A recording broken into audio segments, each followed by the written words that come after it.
breaking news in the Target data breach. Some of the malicious code used in the recent cyber attack was written in Russian. That's according to a new report on the incident that compromised personal information for millions of shoppers. Cybersecurity reporter Danny Adrin joins us now from San Francisco on this breaking story. Hi, Danny. Hey, how you doing? Good. So tell me, what's the latest here? What's different? So what we have here are details for the first time with current government officials behind it. We are seeing, as suspected, that some of this code was written in Russian. It had combined a numerous sort of viruses you would use to attack something like this, so that no antivirus software would be able to spot it. We also have a report, with a DHS, Department of Homeland Security label on it, saying this likely affected, numerous retailers, more than just Target or Neiman Marcus. Now, those retailers have not been named yet. So you said that Target's antivirus software couldn't detect this. Were they basically defenseless in all of this? Come again? You said Target's software, antivirus software, couldn't detect this. Were they basically defenseless in all of this? Well, that's a topic of much debate here. Now, on the one hand, yes, its antivirus didn't see it. But on the other hand, antivirus doesn't see a lot of stuff these days. Hackers have gotten so good, and they've usually figured out ways to get through it. So there are other types of software that the government often uses in cases like this to see what's going on inside your network.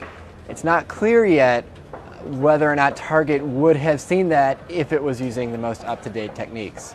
Now, why did officials suspect it might have been the Russians to begin with, or that Russians might have been involved in this? Well, one thing to be very clear about here, Russian speaking, and that's very different than the Russians, or there's no evidence this is associated with the state or even, people in Russia.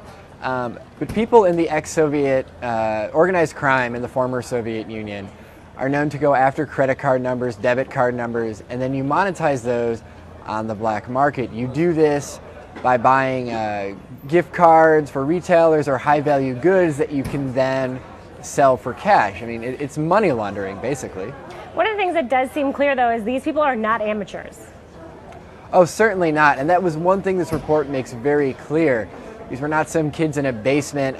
They used some really sophisticated techniques and really appeared to spread this out across the retail sector to try and gather a lot of money here. What's the next step in this? Any word from Target on how they're going to prevent something like this from happening again? We're talking about 70 million shoppers who are compromised here. Exactly. Target has not fully addressed all of these issues, and to be fair here, this is something retailers across the country need to address. There's a cliche in cybersecurity land, and that's 97% of companies know they've been hacked. The other 3% have, and they just don't know it. All right, Danny Adrin, on that very optimistic note, we'll leave it there.